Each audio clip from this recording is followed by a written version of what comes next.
Bonsoir à tous, bienvenue sur le plateau Equinox Soir, votre décryptage quotidien de l'actualité de lundi à vendredi entre 19h et 21h avec à date 10 512 383 cas confirmés pour 5 387 249 guérisons contre 512 114 décès de coronavirus à travers le monde.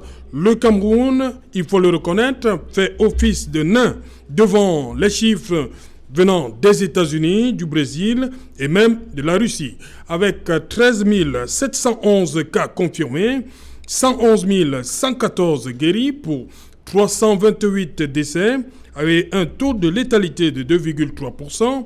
Le Cameroun est le pays le plus touché de la sous-région, Afrique centrale, et deuxième en Afrique subsaharienne. Il a vu son taux d'infection augmenter rapidement. La rareté des kits de tests masque toutefois très certainement le nombre réel d'infectés. Le Cameroun a franchi depuis plusieurs semaines la barre de 10 000 cas confirmés de Covid-19, mais des experts des questions de santé publique continuent de penser que ces chiffres sont très loin de refléter la réalité, donc devraient être revus à la hausse, alors que d'autres nations, surtout européennes, ont atteint le pic de l'épidémie, avec pour corollaire les déconfinements. Le Cameroun, lui, attend toujours son pic. Madame, Messieurs, tout à l'heure, à 20h, c'est la grande édition d'information présentée par Cédric Nouffelé. Tout de suite après, ce sera le débrief du journal et tout de suite, le fait du jour.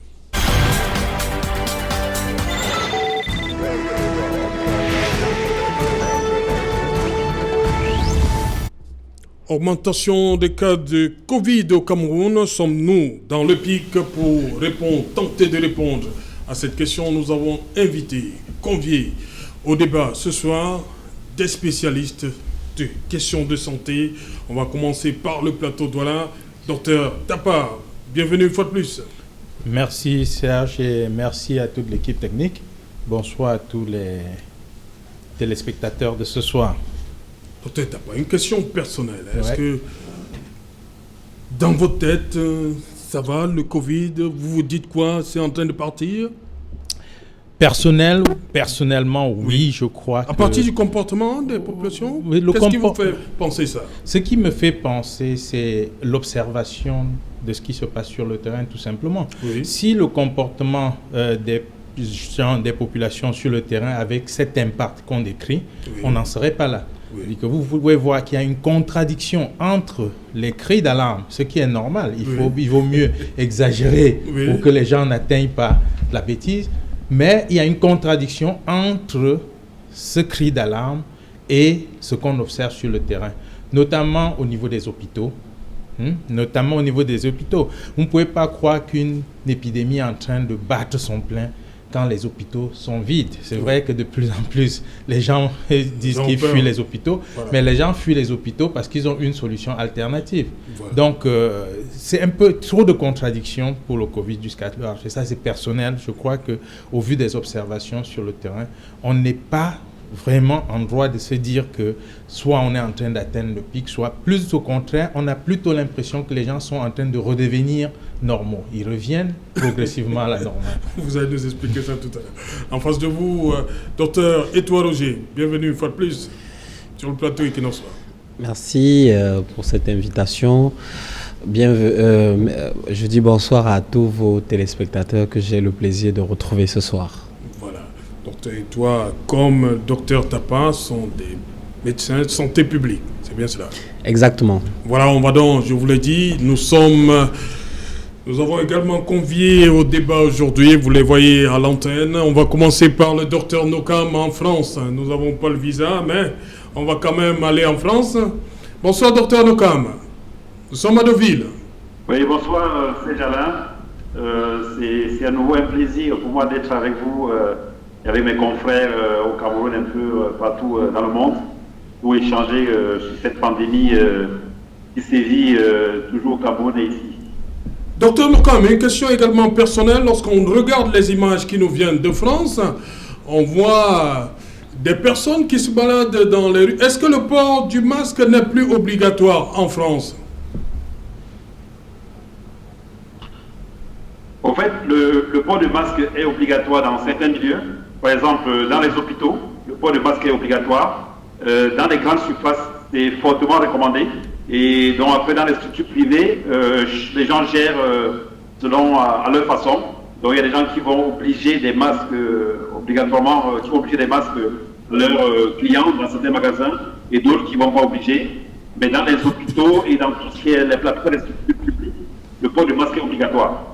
Voilà, merci, Dr Nokam. Je rappelle que vous êtes neurologue, vous êtes à Deauville en France. On va traverser l'Atlantique. On nous attend le docteur Kuete, voilà, Medjigo Hubert. Bonsoir docteur, c'est la première fois sur Equinox Télévision. Vous êtes épidémiologiste, génétique moléculaire. Vous êtes dans le Maryland, aux États-Unis. Bonsoir docteur, bienvenue. Bonsoir monsieur Serge Alain Autou. Bonsoir à mes copanélistes et bonsoir aux téléspectateurs d'Equinox et merci de l'invitation. Et c'est effectivement la première fois que j'interviens à votre émission. Voilà, docteur Nokam, l'Union européenne a décidé d'ouvrir ses frontières, à permettre à 14 pays comme ça, mais sur la liste, il y a 4 pays africains, il n'y a pas les États-Unis. Comment vous réagissez là-bas, pays de l'oncle Sam? Je pense que c'est un peu réciproque. Les États-Unis aussi, au début, rappelez-vous, au début de l'épidémie, les États-Unis avaient fermé les frontières aux Européens. Oui. Parce que rappelez-vous que le président Donald Trump disait que c'était un virus chinois, c'était un truc qui n'arrivera jamais aux États-Unis. Et donc, ils avaient interdit l'entrée aux Chinois et aux Européens. Aujourd'hui, on voit que les États-Unis sont plus touchés, depuis le plus touché au monde. Et bon, donc, ils ont interdit l'entrée aux Européens, comme ils avaient interdit l'entrée aux Européens, et c'était normal qu'aujourd'hui, on interdit l'entrée aux Américains. Surtout qu'il faut voir que les États-Unis n'ont pas encore atteint le plateau, ils n'ont pas encore atteint la phase des crues. Donc il y a beaucoup de cas encore aux États-Unis. L'épidémie n'est pas contrôlée aux États-Unis. Donc c'est logique que les États-Unis soient parmi les pays interdits d'entrer en Europe. D'autant plus qu'en Europe, on est presque l'épidémie, on est entré là la phase décroissante de l'épidémie et on n'aimerait pas qu'il y ait une deuxième vague. C'est pour cette raison que je comprends les instances gouvernementales qui ont sélectionné les pays où l'épidémie était en forte chute pour avoir l'accès, pour pouvoir venir dans le pays Schengen. Donc, je pense que c'est des choses qui vont changer progressivement en fonction de l'épidémie dans le monde. Donc, pour le moment, je pense qu'il y a un conseil scientifique auprès du président Macron, il y a des professeurs de santé publique qui suivent ça de près. Je pense qu'ils savent ce qu'ils font et ce n'est que normal que ce soit bien régulé parce que tous les pays redoutent une deuxième vague. Donc, nous, on le prend très bien. Ok. La même question, je la pose au docteur Kuete. Depuis le Maryland aux États-Unis, 14 pays, l'Union européenne décide d'ouvrir ses frontières. Sur la liste, il n'y a pas les États-Unis. Docteur Kuete. Oui, monsieur Serge Alain Autou. Je pense que ce qui guide les décisions face à une pandémie comme celle-ci, c'est la science. Alors, je comprends très bien, je pense que les Européens, ils se basent sur les données scientifiques qu'ils ont pour prendre leurs décisions. Et quand on voit l'évolution de la pandémie aux États-Unis, il n'est que normal de prendre une telle décision. Parce que, comme l'a dit le docteur Nokam tout à l'heure, ici aux États-Unis, on a cru atteindre le pic à un certain moment, et puis beaucoup d'États ont commencé à déconfiner. Les populations ont changé de comportement et puis on est donc tombé dans le piège infernal, c'est-à-dire qu'on commence à enregistrer des contaminations. Et si vous suivez l'actualité ces derniers temps, dans un état comme celui de la Floride, on voit que non seulement cet état, d'autres états, plus d'une trentaine, on se rend compte que la courbe est en train de recroître au lieu de décroître. Et les prédictions, à l'heure actuelle, on enregistre par exemple 40 000 cas par jour. Et selon les prédictions, on pourra atteindre les 100 000 cas par jour si rien n'est fait. Et je pense que ça, c'est une sonnette d'alerte pour le Cameroun. Et je suis très content que des événements comme ceux-ci se passent pour attirer l'attention du Cameroun en général et puis des décideurs de la prudence et qu'ils doivent prendre lors des décisions qui visent par exemple au déconfinement total. Voilà, on va juste traverser la frontière, hein, parce qu'il est là, Dr Tchoitieu André. Dr Tchoitieu, bonsoir, bienvenue. Vous n'êtes plus en Suisse, vous nous parlez depuis le Canada, vous êtes à Montréal. Dr Tchoitieu, le Canada est dans cette fameuse liste des 14 pays. Voilà, réaction.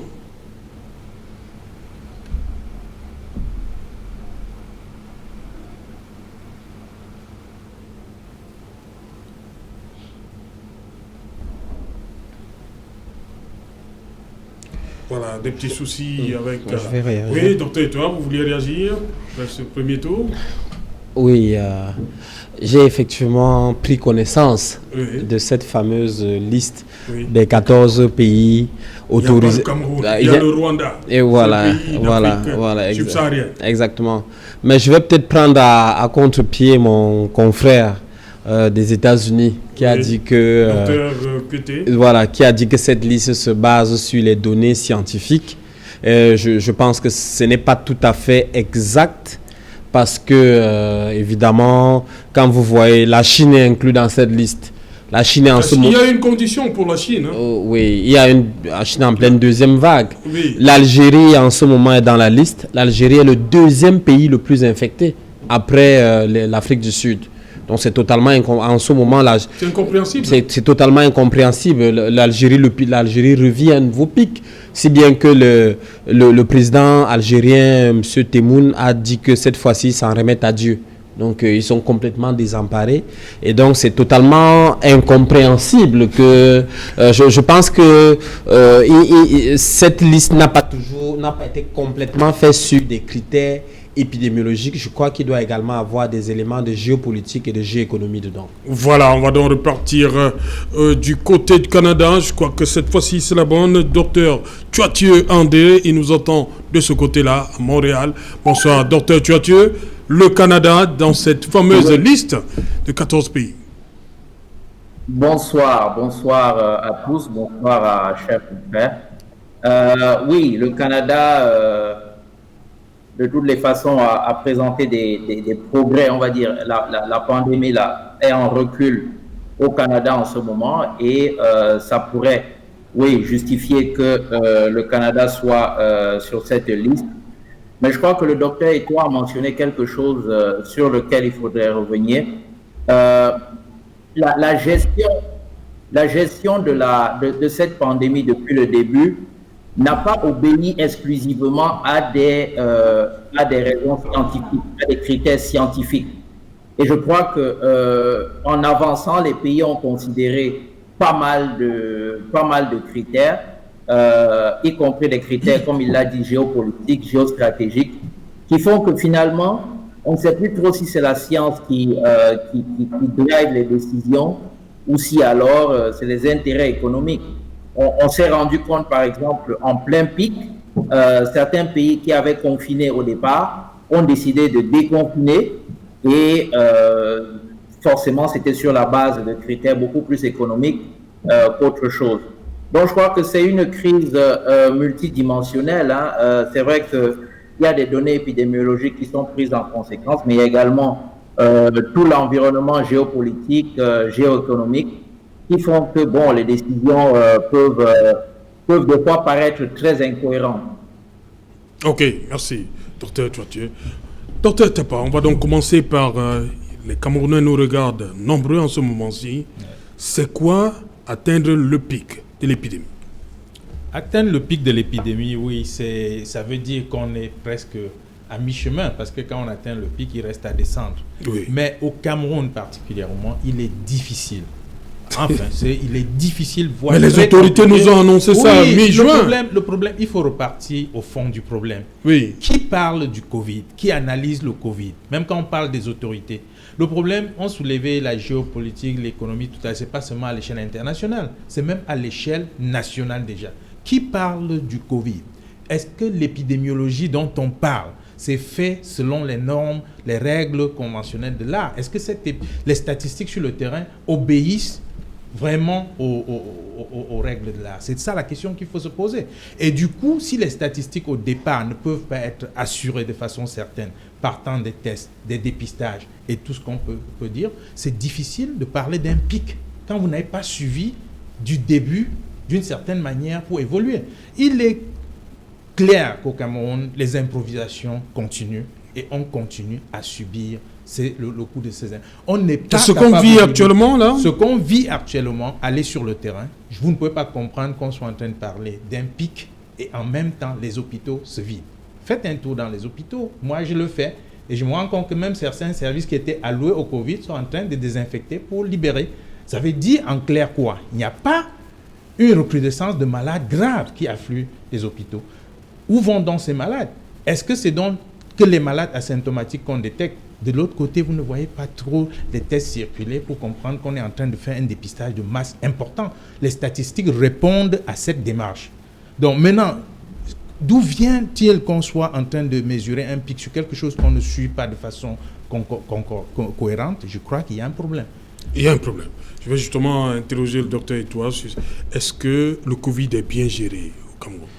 D'abord, sur la question du pic, oui, il faudra ajouter quelque chose? D'abord préciser que la détermination du pic provient d'une modélisation épidémiologique. Oui. C'est-à-dire que c'est des gens qui ont fait biostatistique, et tout ça, de la mathématique appliquée à l'épidémiologie, qui modélisent, qui calculent un pic selon certains critères qui sont par exemple le R0, c'est-à-dire le nombre de personnes qu'une personne contaminée peut contaminer, oui. Entre guillemets, la loi, de certaines lois mathématiques, telles que la loi normale, et tout ça qui entre guillemets, fonde ou dirige ou encadre certains phénomènes biologiques. Ceux qui ont fait un peu mathématiques se rappellent de la courbe de Gauss. Et tout ça, c'est ça la loi normale, et tout ça avec une loi en cloche, et avec une courbe en cloche. Donc c'est exactement comme ça qu'on calcule également le pic, parce que tout ça qui obéit, entre guillemets, à la loi normale.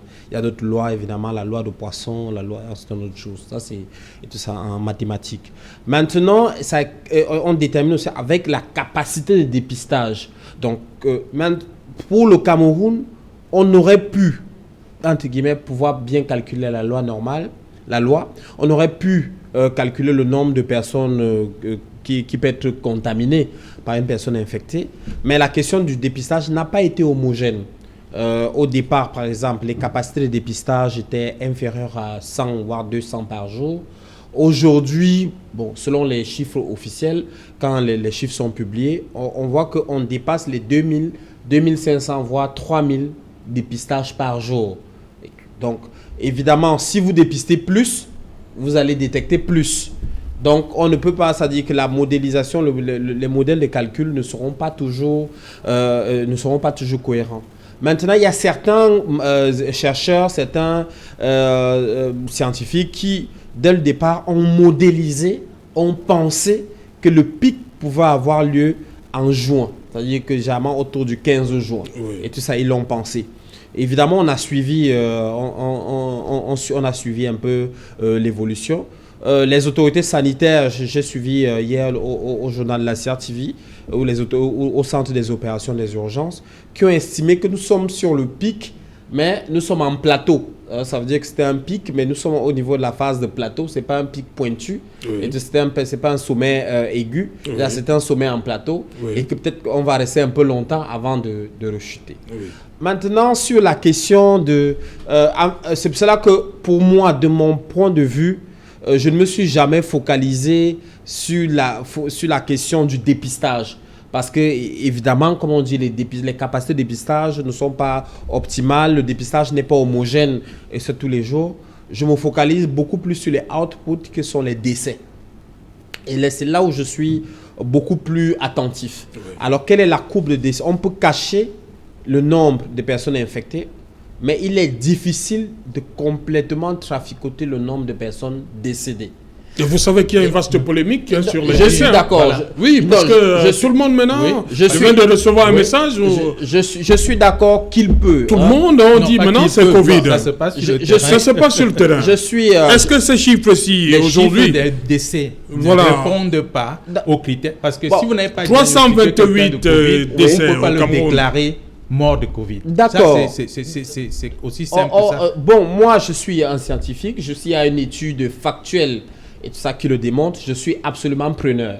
Et tout ça. Pour l'instant, j'utilise les statistiques qui sont à ma disposition. Et je prends en compte le fait qu'il peut avoir évidemment des biais de sélection dans la comptabilité et tout ça de ces décès.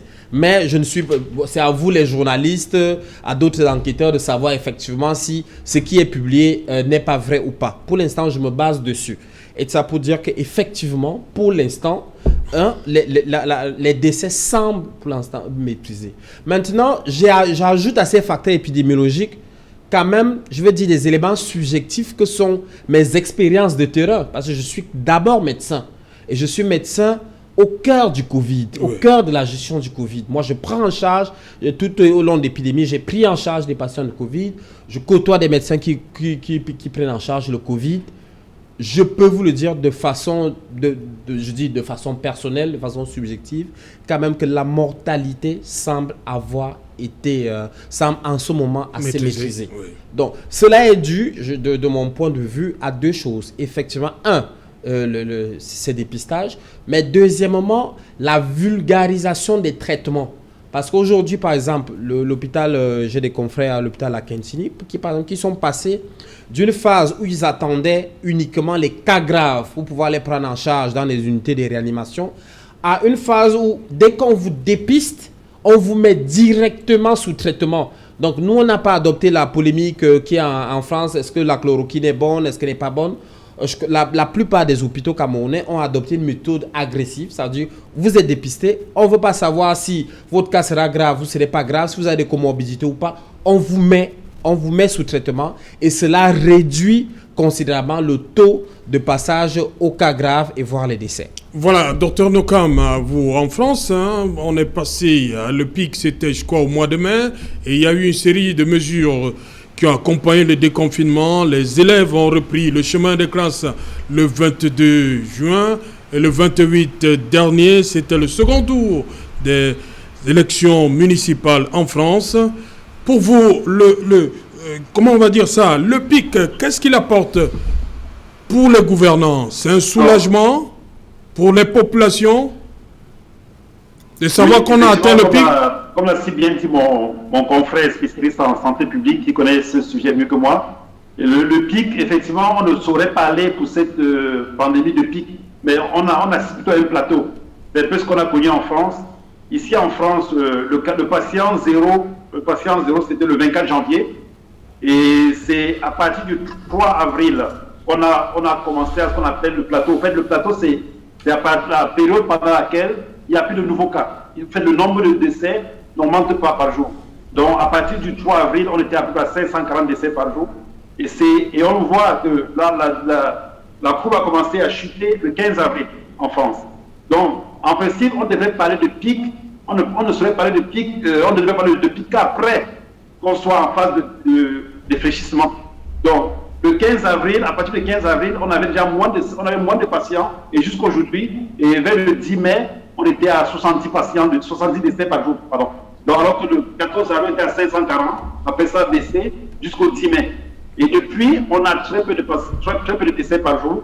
Il faut dire que ce qui favorise surtout cette baisse, c'est vraiment le service des médecins réanimateurs. La réanimation joue un rôle très important. Et je pense que dans cette pandémie, on a tous compris qu'il y a parmi les médecins qu'il faudrait vraiment, à qui il faudrait tirer le chapeau, c'est les médecins anesthésie réanimateurs qui ont fait beaucoup de travail. Donc c'est grâce à eux qu'on a assisté à cette chute de nombre de décès. Parce qu'il faut dire que de la Covid, les gens décèdent surtout en réanimation. Les gens décèdent de complications respiratoires. les 80% vont guérir spontanément. Et là, depuis le 10 mai, effectivement, où on a débuté le déconfinement en France, là aujourd'hui, on est à la deuxième phase, et les restaurants ont ouvert. Je pense que c'est une épidémie qui a été très bien gérée, et on peut aujourd'hui dire effectivement que oui, on a traversé le plus dur derrière nous, on a traversé la phase de croissance, de plateau, et là on est effectivement à la fin, on peut dire à la fin de l'épidémie, en espérant évidemment qu'il n'y ait pas de deuxième vague. Donc je pense que pour le Cameroun, bon, le docteur Itoa connaît ça très bien, il a bien expliqué, ça sera peut-être un peu plus compliqué, parce qu'on voit que le patient zéro au Cameroun était au mois c'était vers le mi-mars, et on n'a toujours pas, je ne sais pas si on est dans le pic au Cameroun, est-ce qu'on est en phase de plateau, est-ce que c'est la phase de plateau, ça sera à voir, mais ce qui va beaucoup aider, comme ça il est ici, c'est le rôle des médecins urgentistes, des médecins réanimateurs qui travaillent pour éviter effectivement cette recrudescence de décès. Voilà. Docteur Kuete, vous êtes aux États-Unis. Je sais que là-bas, on ne parle pas encore de pic. Docteur Eto'o a dit que c'est le pic aujourd'hui, un plateau. Voilà. Est-ce qu'on devrait, en principe, lorsqu'on a atteint le pic, enregistrer de nouveaux cas, comme c'est, entre guillemets, le cas au Cameroun, quand on atteint le pic? Oui, en fait, je pense que mes autres co-panélistes ont très bien expliqué ce qu'était le pic. Et avant de répondre à la question, je voudrais juste dire que je suis très d'accord que face aux décisions, il y a effectivement ces aspects géostratégiques, géoéconomiques et géopolitiques qui sont pris en compte. Et lorsque j'intervenais, je parlais beaucoup plus du cas des États-Unis et je me basais donc sur cet aspect purement scientifique qui voit que la pandémie n'est pas maîtrisée au Cameroun et que ce n'est que normal par rapport aux États-Unis, sur une base scientifique, que l'Union européenne n'ouvre pas ses frontières aux États-Unis. Ok, pour revenir donc à la question, je pense que lorsqu'on atteint le pic, ce n'est pas déjà la fin de la guerre. Et je pense que c'est le message que les populations ici aux États-Unis n'ont pas compris. Donc, effectivement, on a atteint une sorte de pic aux États-Unis, mais alors, les populations ont relâché. Et bon, je ne veux pas entrer dans les aspects politiques, parce qu'il y a vraiment des messages, ce qu'on appelle ici mixed message, au niveau même des plus hautes autorités. Mais donc, certaines populations ont perçu cela un peu comme si c'était la fin de la pandémie et puis ont relâché au niveau des comportements. Et je pense que actuellement, vous observez ce qui se passe. Bon, heureusement, il y a beaucoup d'États. Vous savez, nous sommes quand même un pays de 50 États. Et l'épidémie est maîtrisée plus ou moins dans certains États où effectivement, on a atteint le pic. Et atteindre le pic, comme mes confrères l'ont dit tout à l'heure, c'est que c'est le plus grand nombre de cas. Parce qu'on monitore les cas, les cas chaque jour, les cas enregistrés chaque jour. Et c'est à partir de cela qu'on détermine le pic. Donc chaque jour, on enregistre des cas. Et le pic, c'est qu'on arrive au cas le plus élevé. Et quand on a atteint ce cas le plus élevé, ça reste stagnant ou alors ça décroît chaque jour. Chaque jour, c'est là où on dit vraiment on a atteint le pic. Et puis les cas qu'on enregistre sont maintenant décroissants, sont peu que les cas qu'on a enregistrés avant. Donc il y a certains États qui sont déjà dans cette phase-là où les cas qu'on enregistre chaque jour vont décroissant par rapport au jour précédent. Mais certains États, comme je l'ai mentionné tout à l'heure, le cas de la Floride, le cas du Texas, on se rend compte que ça va en zigzag, c'est-à-dire qu'on atteint le pic et puis ça commence encore à remonter et puis c'est très très inquiétant. Et c'est pour cela donc que je disais que par rapport au Cameroun, bon, heureusement, docteur Eto'o et docteur, je sais pas, Tapa, docteur Tapa, oui. Voilà, ils sont sur le terrain au Cameroun, nous sommes éloignés, donc étant sur un plateau, nous nous fions à eux qui sont sur le terrain pour pouvoir nous donner avec clarté ce qui se passe. Et donc au Cameroun, il ne faudrait pas seulement se fier au fait qu'on a atteint le pic ou pas. Je pense qu'il faudrait continuer avec les mesures barrières et je pense que c'est de cette manière qu'on pourra maîtriser la pandémie. Voilà, docteur Tchatcho, vous dites, vous m'avez dit lorsqu'on préparait cette émission qu'on peut certes atteindre le pic, mais vous pouvez prendre, il y a quelques exemples à travers la planète où la courbe est en train de remonter. Oui, il est clair qu'au niveau européen, par exemple, le directeur de l'OMS, dans une déclaration la semaine passée, a fait état de 11 pays européens où, après une baisse considérable du nombre de cas quotidiens, il y avait une tendance à la recrudescence et qu'il fallait faire attention. Bon, de toutes les façons, ceci était attendu parce que on a sorti les gens du confinement.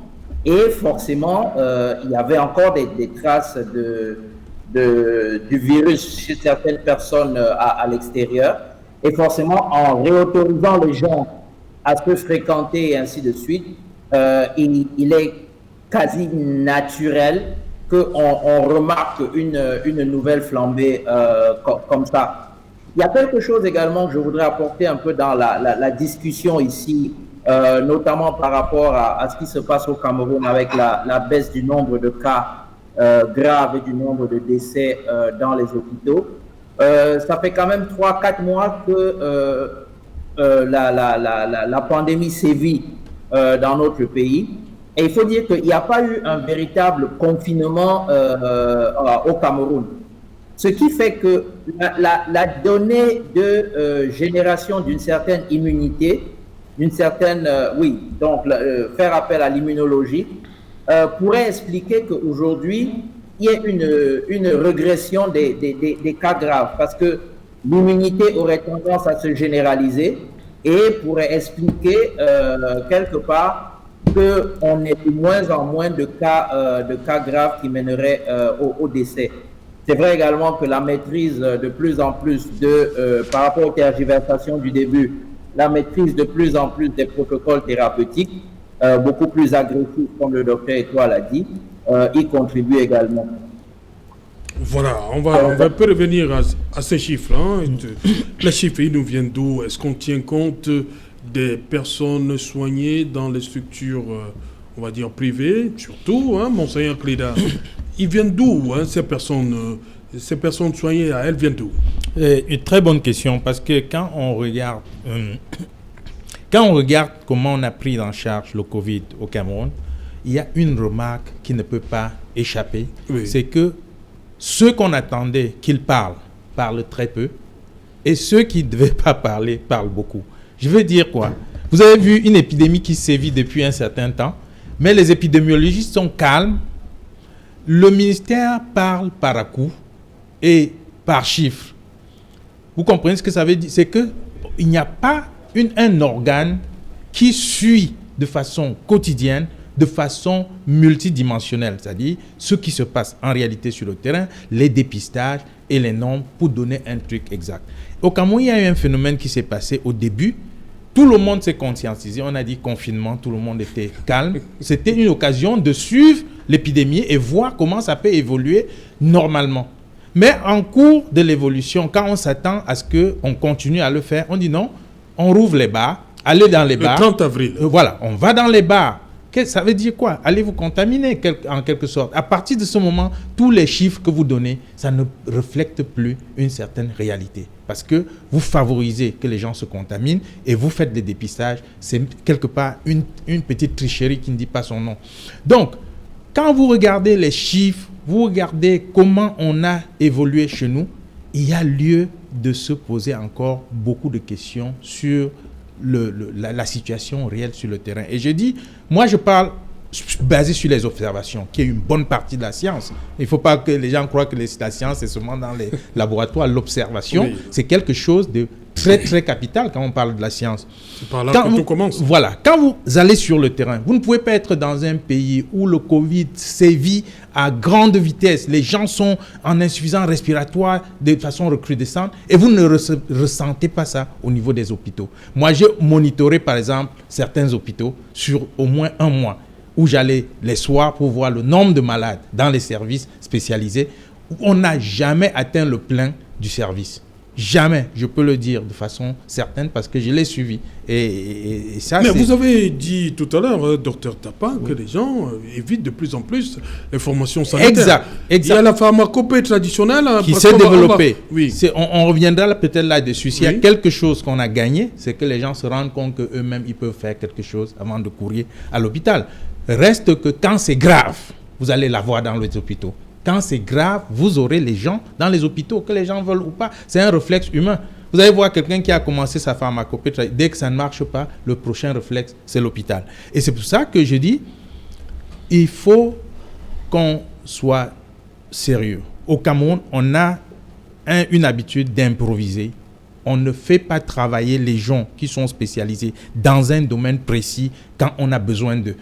Moi, j'étais choqué de voir que très peu d'épidémiologistes, très peu de médecins de santé publique sont impliqués. On est dans le cercle habituel où on dit qu'il y a réunion des experts au ministère, il y a réunion des experts au niveau des provinces, mais c'est la même chose depuis 30 ans, depuis 40 ans.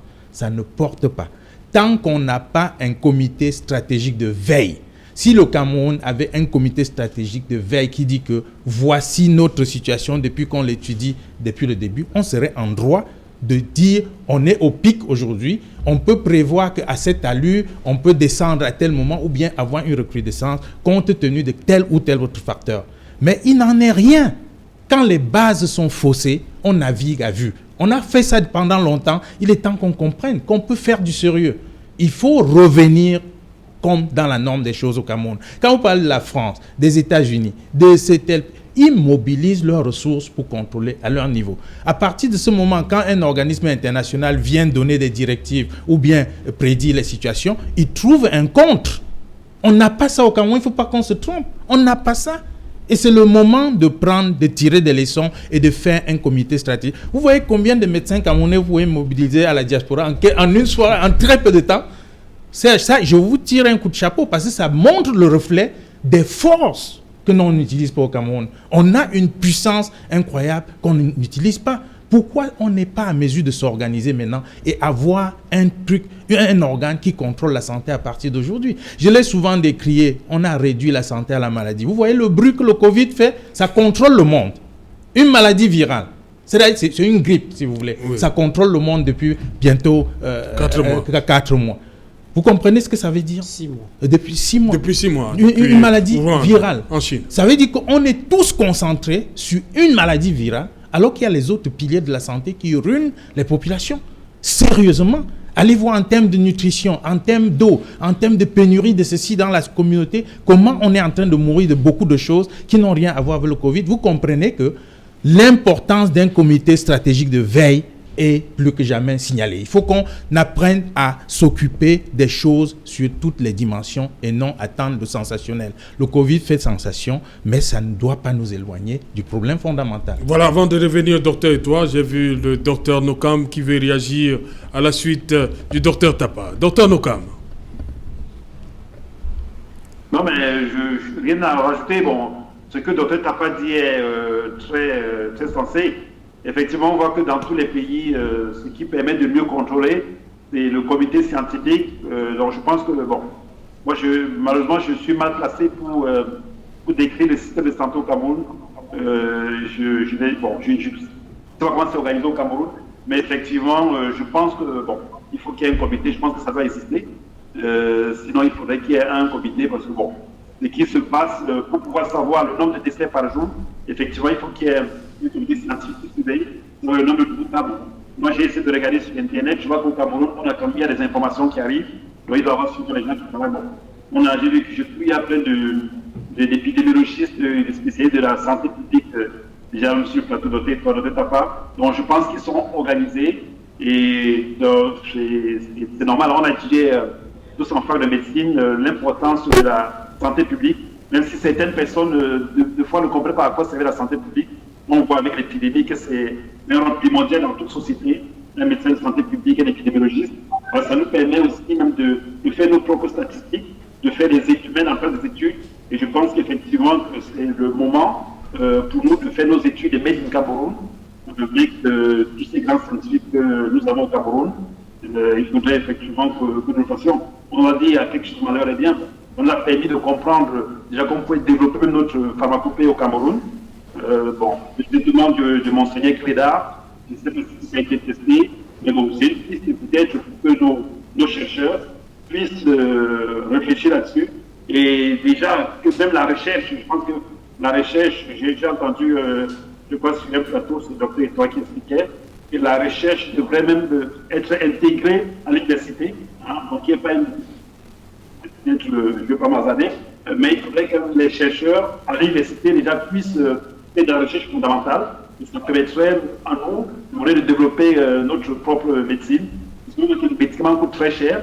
Et puis, il y a des talents au Cameroun. J'ai vu pendant cette Covid un Camerounais qui a inventé un respirateur. Je pense qu'il faudrait que vous, les journalistes, vous communiquiez là-dessus. Il y a un autre Camerounais qui a inventé une coupeuse. Donc, on a des génies au Cameroun. Arrêtons toujours de regarder ce qui se passe à l'Occident. Si nous nous organisons, nous pouvons faire beaucoup de choses. Voilà, rapidement. On va suivre quelques secondes, docteur Tuatio. Rapidement. On s'achemine vers le 20h. Rapidement, docteur Tuatio. Je voudrais rebondir là-dessus sur ce que le docteur Tapa a dit, pour signaler que cette crise, en fait, nous apprend une chose. Beaucoup de nos décideurs, dans la plupart des cas, quand ils ont un problème de santé, ils prennent un avion, ils vont se soigner ailleurs. Ce qui peut justifier que le système de santé au pays est un peu laissé pour compte. Cette fois-ci, ce n'était pas possible, même s'il y a eu quelques-uns qui sont partis en avion privé et tout, mais c'était beaucoup plus difficile et ça justifie qu'on devrait repenser à construire notre système de santé à nous. Comme ça, tout le monde peut en bénéficier parce qu'il ne sera pas toujours évident d'aller se faire soigner ailleurs. Voilà, merci. Docteur Etoile, docteur Tapa dit que tout est parti du fameux 30 avril avec ces mesures d'assouplissement. Il y a eu tout de suite un relâchement. Voilà où on en est aujourd'hui. Les chiffres sont inquiets. Voilà, je crois, on va revenir. La question demeure. Il est 20h. Dans un instant, madame, monsieur. Bonsoir Cédric. Au menu ce soir. Bonsoir Serge Alain. Bonsoir à vos invités. Ce soir, nous parlerons des risques élevés de catastrophes dans les zones à risque de Douala après la catastrophe survenue en Gouaché et dans le département du Noun en raison des fortes pluies diluviennes. Les autorités camerounaises sont silencieuses, pourtant de nombreux dangers guettent les populations installées dans les zones à risque à Douala. C'est un grand reportage à suivre en ouverture du journal de 20h. Nous évoquerons également ce soir l'état de la sécurité alimentaire en Afrique centrale. Elle a progressé d'environ 10 à 15%. En Afrique de l'Ouest, c'est de l'ordre de 30,8% selon le groupe Afrique de la Banque mondiale qui déplore le fait que les conflits sur le continent africain ainsi que les crises multiformes, la guerre et la pauvreté aggravent l'insécurité alimentaire, une question qui est loin d'être préoccupante pour les gouvernements africains. Nous ferons le point dans le journal de 20h. Et vous le savez, près de 170 pays ont adhéré à l'appel du secrétaire général des Nations Unies pour un cessez-le-feu humanitaire en raison du Covid-19. Parmi les signataires, le Cameroun ne figure pas. Que s'est-il passé? Nous en parlerons dans le journal de 20h. Nous évoquerons également une question qui est préoccupante. Où en est le Cameroun avec la fabrication de la chloroquine plusieurs mois après l'annonce faite par le gouvernement sur ses capacités techniques à pouvoir fabriquer ce médicament important dans le protocole de traitement contre la pandémie de Covid-19. Où en est-on aujourd'hui? Nous vous en dirons plus dans le journal de 20h. C'est Jalin. Voilà, madame, monsieur, dans une trentaine de minutes, donc, ce sera la suite et qui n'en soit deuxième partie consacrée au débrief du journal.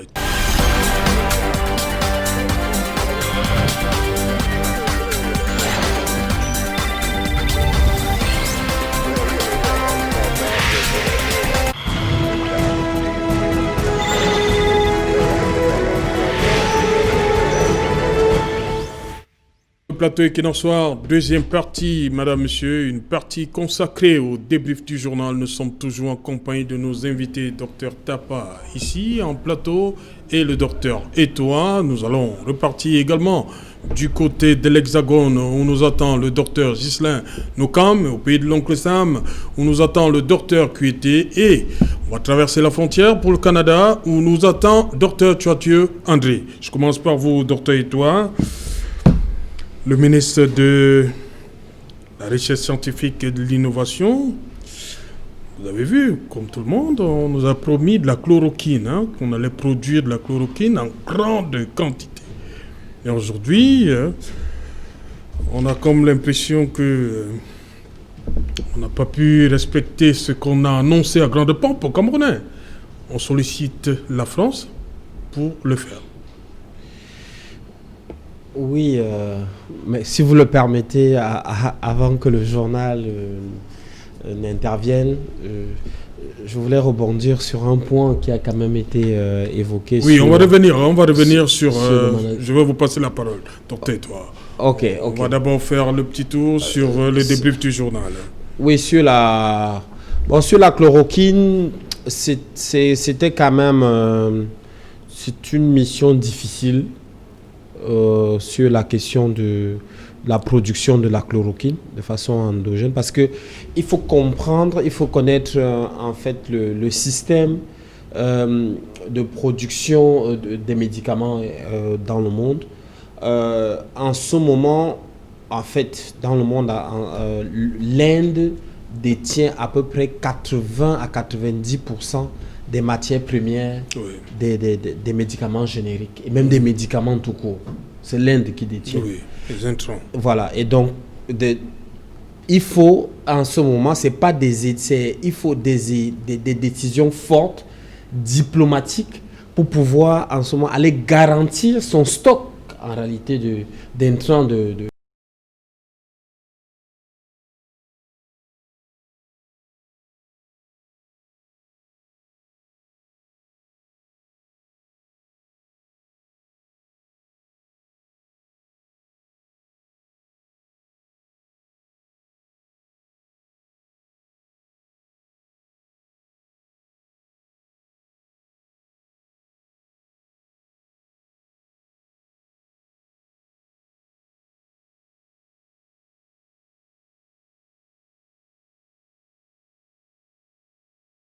On vous présente les causes, entre guillemets, où il y a la chloroquine.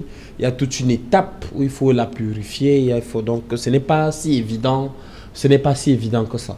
Maintenant, si la chloroquine, les intrants étaient arrivés, est-ce que le ministère de la Recherche aurait eu la capacité nécessaire de pouvoir produire cette chloroquine?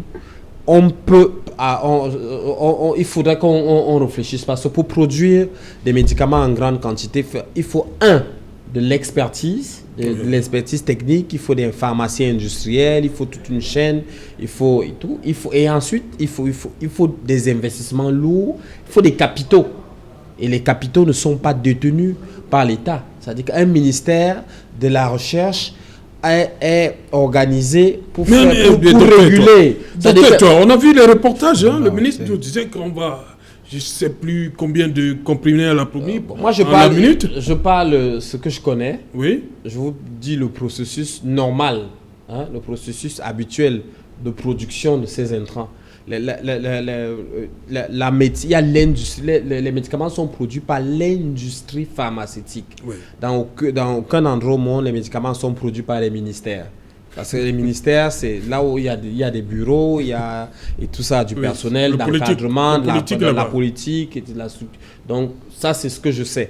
Bon, maintenant, est-ce que derrière la ministre n'est pas allée au fond de sa pensée pour dire que peut-être que le ministère va encadrer, par exemple, les structures qui vont produire ces médicaments?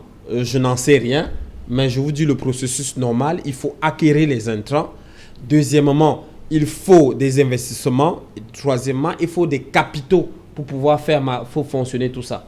Maintenant, ce que je sais également, au-delà de la polémique sur la chloroquine, j'ai vu un arrêté du ministre de la Santé qui a donné des agréments à 2 structures, je crois Ubifam ou Laborex, quelque chose comme ça et tout, de pouvoir distribuer de la chloroquine aux pharmacies, aux hôpitaux, bref, à tout ce qui au système national de distribution des médicaments. Donc, je peux dire que la chloroquine est déjà au Cameroun. Maintenant, je ne sais pas exactement comment c'est arrivé.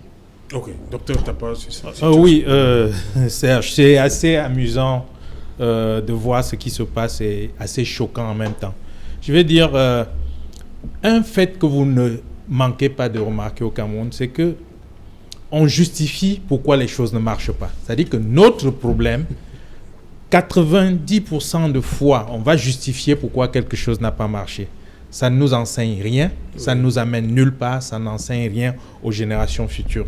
Ce que je veux dire, c'est on ne peut pas passer toute une vie à trouver pourquoi on n'arrive pas à faire ceci, pourquoi on n'arrive pas à faire cela. À côté, il y a comment on fait, comment on peut évoluer, comment on peut le faire. Le Cameroun excelle dans le domaine de justifier pourquoi on n'est pas capable de faire. Il parlait de l'industrie pharmaceutique tout à l'heure. Je suis assez amusé qu'un pays qui, depuis peut-être 60 ans, ne forme pas les pharmaciens industriels, veulent prétendre faire une industrie pharmaceutique. C'est assez ridicule. C'est assez ridicule de croire qu'aujourd'hui, avec les pharmaciens d'officine qu'on forme au Cameroun et qui continuent à se produire, on peut prétendre à l'industrie. Il n'y a aucun rêve là-dessus. Il ne faut pas. Vous voyez, les choses ne se font pas au hasard. Il parlait de l'Inde tout à l'heure, que je connais un peu parce que j'ai représenté des compagnies pharmaceutiques indiennes.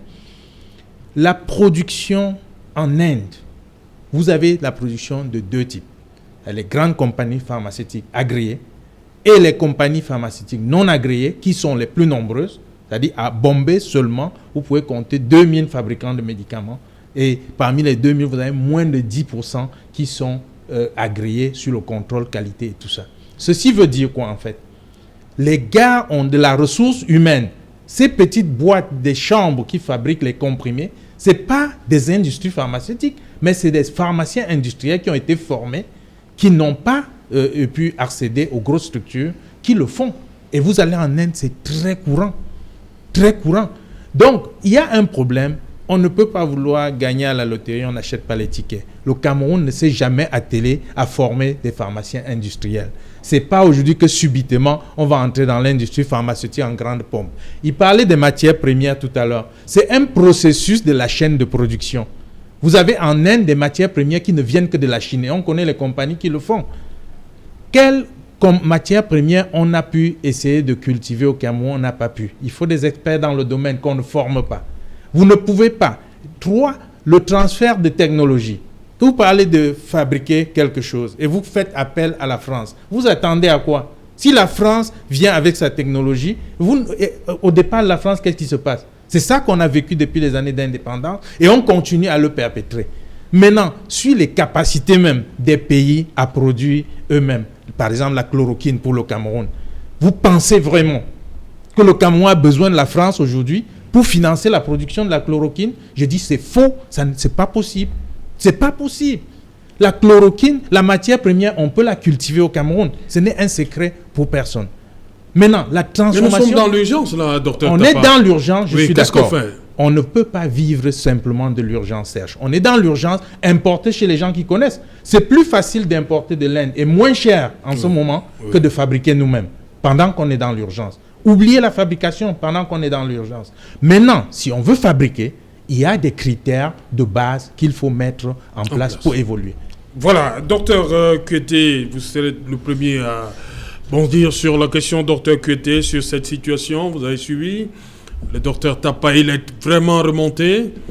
Docteur Kuete, pour vous, le Cameroun qui sollicite la France pour fabriquer certains médicaments pour combattre comme ça, venir à bout du Covid-19. Oui, monsieur Serge Alain Autou, je pense que ça reflète effectivement la situation de stratégie de santé au Cameroun. Donc, le cas de la production de la chloroquine n'est qu'un élément. Et mes confrères sur le plateau, je pense qu'ils ont presque analysé tout le sujet. Mon intervention portera beaucoup voilà, plus... nous avons des petits soucis, le temps de permettre à la technique de régler tout ça avec les États-Unis. Docteur Eto'o. Vous me suivez là? Le Cameroun a tout pour se battre seul. Là. Écoutez le docteur Tapa. Bien sûr, le Cameroun a tout. Le Cameroun a les ressources humaines nécessaires.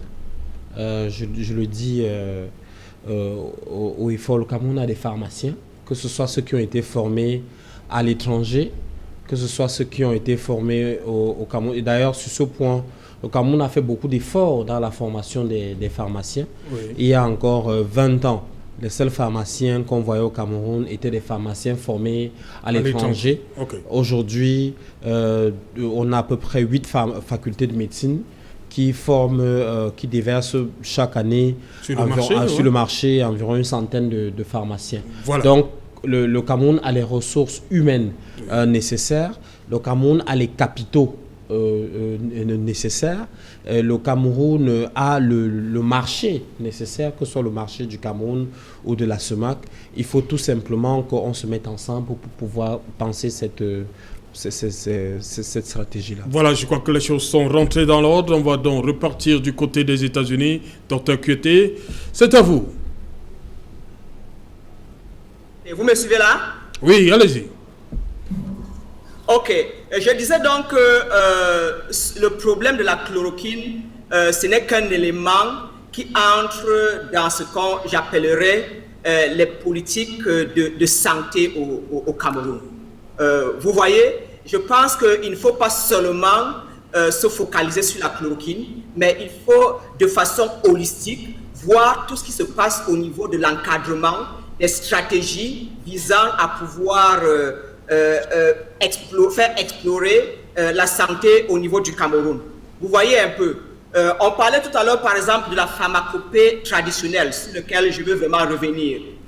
Je pense que cette expérience du Covid-19 nous interpelle et interpelle le Cameroun en particulier à pouvoir vraiment se positionner et à pouvoir saisir cette occasion pour pouvoir se faire répandre à travers le monde.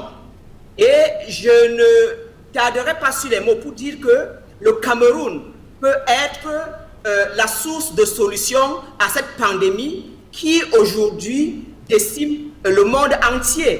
Vous voyez un peu, notre pharmacopée, on est très riche en ressources naturelles. On parle des intrants, mais écoutez, nous avons des intrants, nous avons des ressources naturelles au Cameroun. Et mon copanéliste tout à l'heure parlait par exemple des ressources humaines.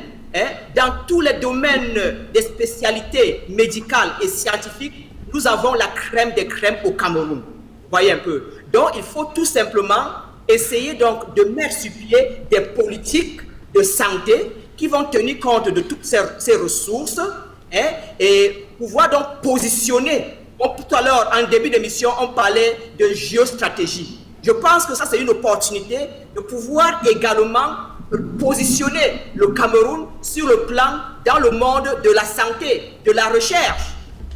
Et je veux juste tout simplement prendre un exemple pour dire comment est-ce qu'on ne saisit pas cette occasion. Nous sommes des scientifiques et le scientifique trouve ses ressources au niveau des publications scientifiques. Alors, la pandémie est au Cameroun depuis mars. Vous voyez un peu. Et partout ailleurs, assis sur mon ordinateur, je sais ce qui se passe en Chine. Je sais ce qui se passe en Inde, je sais ce qui se passe en Corée du Sud. Mais au Cameroun, on n'a pas vraiment des éléments qui nous permettent de mener de bonnes analyses. Pourtant, si les moyens sont donnés à ces scientifiques, à toutes ces ressources au Cameroun, on peut très facilement avoir des publications, même à prix déjà, parce que c'est ouvert. Tout le monde peut faire. Par exemple, le cas de Monseigneur Cléda, dont vous parliez en début d'émission, avec une équipe scientifique, d'épidémiologistes, de chimistes, de biochimistes et toutes les spécialités qui concourent à cela, on pouvait déjà sur le plan scientifique et ne pas attendre le temps. Donc sur le plan scientifique, on pouvait déjà avoir des productions qui nous disent à quel état on est. Et même seulement sur le cas qui sont traités au Cameroun, on pouvait déjà avoir des études, ne serait-ce que préliminaires, pour fournir, pour avoir pour contribuer à la science, qui nous disent par exemple les cas, les différents cas qu'on a eus, c'est-à-dire le nombre de cas par exemple des malades qui étaient dans un état modéré, ceux qui étaient dans un état bénin, ceux qui étaient dans un état sévère et critique, comment ils ont été pris en charge, quel est le protocole qui a été utilisé, et ça contribuerait à la science et ça pourrait donner des leçons, pas seulement au Cameroun, mais en Afrique et également aux États-Unis où nous souffrons également à pouvoir contenir cette pandémie. Voilà, docteur Tuathieu, on va au Canada, docteur, on va rester en Amérique. Docteur Tuathieu, avec plus de 13 771 cas confirmés au Cameroun, est-ce que le gouvernement fait mal? Nous sommes, comme je l'ai dit, dans l'urgence. Est-ce que le gouvernement fait mal de tendre la main à la France? Je crois qu'il y a une réflexion cohérente un peu à faire. En début de pandémie, je comprends qu'on avait fait un focus sur la production de chloroquine pendant que la chloroquine démontrait son efficacité.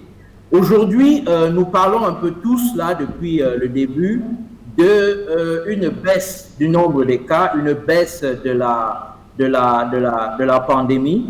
Et paradoxalement, on est en train de penser à des projets qui prendraient du temps à être mis en place. Voilà. Donc, je pense que le docteur Tapa a tout à fait raison. Aujourd'hui, dans l'urgence, pour ce cas spécifique du Covid, il faudrait se retourner vers l'Inde, vers les ressources pour pouvoir acheter. Mais discuter de la problématique de la pharmacie industrielle au Cameroun est une problématique fondamentale.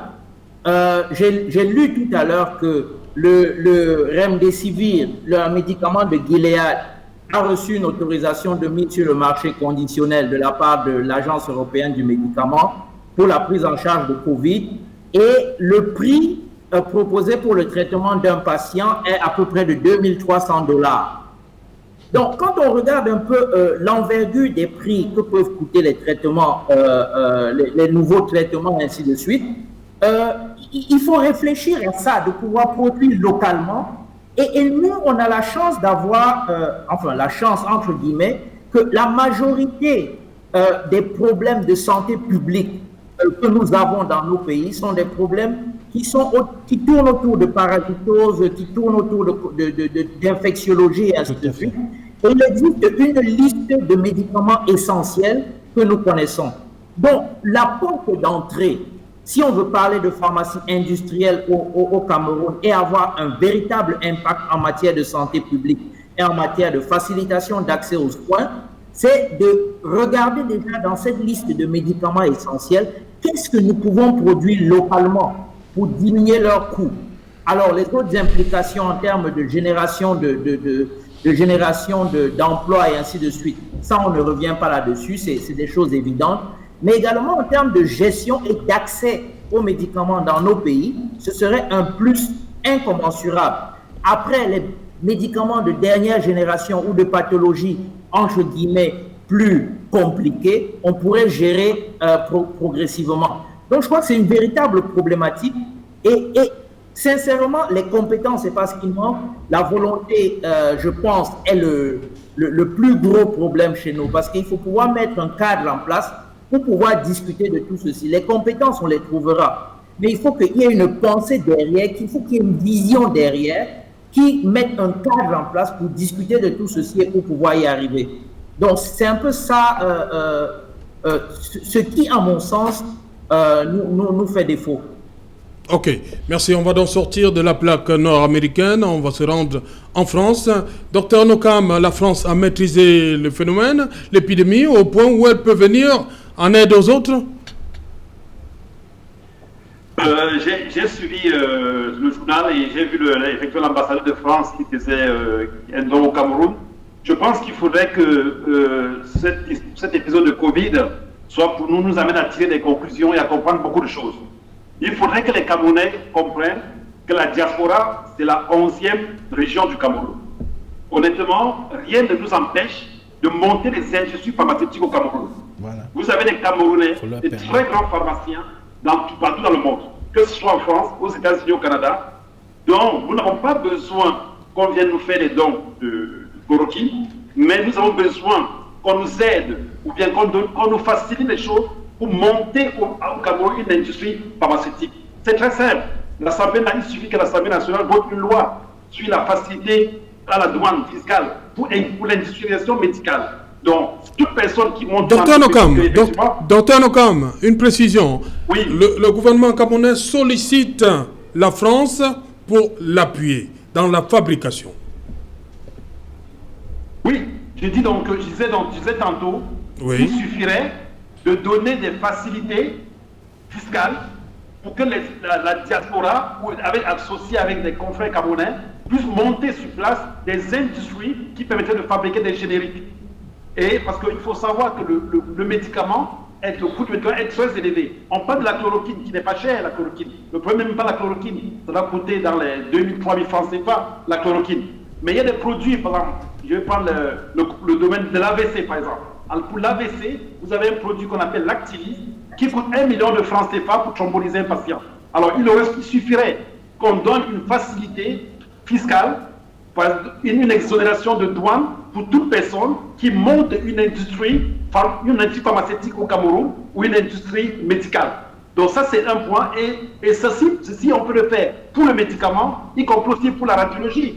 Est-ce que vous savez déjà qu'une IRM au Cameroun coûte 250 000 francs CFA, soit 375 €, alors qu'une IRM en France coûte 275 €.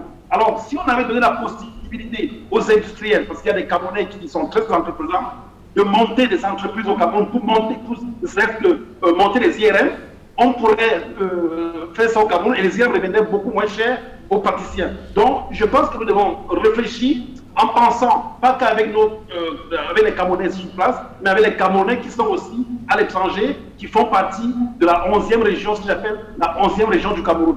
Donc voilà. Pour moi, les petits dons, il faut qu'on arrête ça, on arrête cet assistanat, qu'on industrialise, qu'on s'industrialise, et on peut se baser, les Camerounais sont capables, mais qu'on nous donne des facilités pour monter des hôpitaux dignes de ce nom, pour monter des industries pharmaceutiques et fabriquer nos génériques sur place comme pour les Indiens.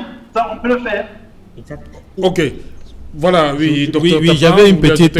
oui, je voulais ajouter quelque chose. C'est un régal d'écouter le docteur Nokam. Et il a touché le problème au nœud. Mais ce que je voudrais relever ici, c'est comment le Cameroun fonctionne depuis les années d'indépendance. À chaque fois qu'on a un sens du progrès, que ce soit dans l'industrie pharmaceutique et dans les autres secteurs, la France se pointe. Je ne comprends pas comment... Non, il faut qu'on se le dise. À chaque fois qu'on essaie de faire un pas, il y a... C'est nous qui sollicitons la oui, France. nous sollicitons. Pourquoi nous sollicitons toujours la France? On sollicite l'appui. Pourquoi nous on sollicite toujours l'appui de la France? Il vient de parler de la 11e région du Cameroun, qui peut vous apporter et l'expertise technique, et l'expertise matérielle, et même financière, parce que la diaspora camerounaise est sous-estimée, parce que les gens ne comprennent même pas de quoi il s'agit. La diaspora camerounaise est puissante assez. Comme il disait, accorder les facilités fiscales et douanières aux gens pour venir s'installer, et vous allez voir en un an. Le problème, c'est qu'il y a des gens qui gagnent à ce que ça n'arrive pas. La preuve, c'est que chaque fois qu'il y a un petit problème où on veut évoluer, la France est là pour faire ombrage. L'ambassadeur de France est là dans un problème interne qui concerne les Camerounais. Depuis 1960, vous pensez vraiment que la France veut qu'on accède à ça et ça se passe de cette manière? Ça fait 60 ans après l'indépendance. Il est temps qu'on réfléchisse. Ok. Voilà, il a demandé la parole. Docteur Chouantieu, rapidement, allez-y. On s'achemine petit à petit vers la fin de l'émission. Oui, par rapport à ça, ce que je voudrais dire, c'est qu'aujourd'hui, sur le plan pharmaceutique, on est en train de se retourner vers la France. Mais est-ce que vous savez que la France elle-même se retourne vers la Chine, et vers l'Inde pour des productions, et travailler dans une grosse firme pharmaceutique française à Paris, et les meilleurs partenaires qu'ils avaient, c'était les Indiens. Est-ce qu'il ne faudrait pas se rapprocher plutôt de pays comme l'Inde, comme la Chine, qui aujourd'hui sont les leaders pharmaceutiques mondiaux en termes de production de masse, plutôt que vers la France? Voilà, docteur Kuete. Oui, je pense que c'est bien vrai tout ce que mes co-panélistes ont dit. Il serait vraiment regrettable qu'aujourd'hui, avec un pays comme le nôtre, où nous avons toutes les ressources dans tous les domaines, qu'on puisse effectivement faire demander le monde pour pouvoir produire un médicament comme la chloroquine, vous voyez un peu. Et puis, comme je disais au début, il faut effectivement une bonne coordination et que les actions ne soient pas, comment je vais dire, individuelles. Parce que lorsque notre ministre de la Recherche, par exemple, a fait sa déclaration, je pense, en avril, où il y avait un laboratoire à l'IMPM qui pouvait produire la chloroquine et qu'il ne fallait que des intrants. Vous voyez un peu qu'aujourd'hui, on soit à ce stade, ça fait qu'à un moment, ça crée un peu non seulement la confusion, mais un manque de confiance. Tout simplement parce qu'elle est bloquée à son niveau. Et ça ne dépend pas d'elle seulement, mais je pense que ça doit être une stratégie gouvernementale, pas seulement du ministre, parce que le ministre à elle seule ne peut pas cela. Je pense effectivement qu'on a toutes les ressources, justement, et il faudrait juste repenser encore la façon de voir les choses, avoir une volonté, et puis la manifester, et donner toutes les facilités qu'il faut, explorer, compter sur les fils et filles du Cameroun un peu partout. Et je pense qu'on se repositionnera vraiment dans tous les domaines. Nous parlons ici du domaine de la pharmacologie, de la production des médicaments. Il est également vrai dans tous les autres domaines qui peuvent permettre au Cameroun de se développer. 30 secondes rapidement, Dr Nokam. Oui, c'est Jalin. 30 secondes, on est en train de sortir de l'émission. Oui, donc en fait, je disais que bon, après, ce qu'on pourrait retenir de cette pandémie, c'est qu'il faut tirer une bonne conclusion. Là, je suis en communication avec vous. Je suis fier d'être Camerounais. Je me sens concerné par le problème de mon pays. Il faudrait que nous le fassions, que ça ne s'arrête pas après la Covid-19, que nous puissions intégrer la diaspora. Parce que figurez-vous que la diaspora aime le pays et avec que ce soit pas des envois d'argent, on l'a fait depuis des années. Maintenant, il faudrait que la diaspora puisse participer à l'économie du Cameroun. Et tout ce que je peux demander à nos députés à l'Assemblée nationale, de voter une loi pour la diaspora, pour que nous puissions investir, que nous puissions faire de la médecine au Cameroun, que nous puissions développer des industries pharmaceutiques et que nous n'ayons pas toutes ces contraintes et de nationalité et de douane. Donc, le Cameroun, c'est notre pays et nous aimons tous notre pays et on pourra changer le Cameroun tous ensemble. Rassurez-vous, il vous regarde en ce moment, c'est qui n'en soit. Docteur, et toi? Ok, je pense que tout ce que mes copanélistes ont dit est totalement fondé, mais je voudrais renforcer un axe qui est très important, qui est celui de la recherche opérationnelle ou de la recherche. Pour moi, c'est vraiment le cœur, l'un des nœuds en réalité du... Vous savez, moi je suis médecin et je suis, comme je l'ai dit, nous on a traité on traite tous les jours les patients du Covid. On parle de la célèbre chloroquine. Mais nous, on n'a pas soigné le Covid qu'avec la chloroquine. On a soigné énormément avec d'autres protocoles. Okay. Il faut tout simplement pouvoir mettre ensemble des protocoles de recherche et tout ça pour pouvoir valoriser. Et tout ça, on peut faire des études de cohorte, de cas et tout ça pour pouvoir valoriser toutes ces recherches que nous avons faites. Voilà, merci docteur et toi. Merci à vous également, docteur Tapa. Merci docteur Kuité depuis les États-Unis.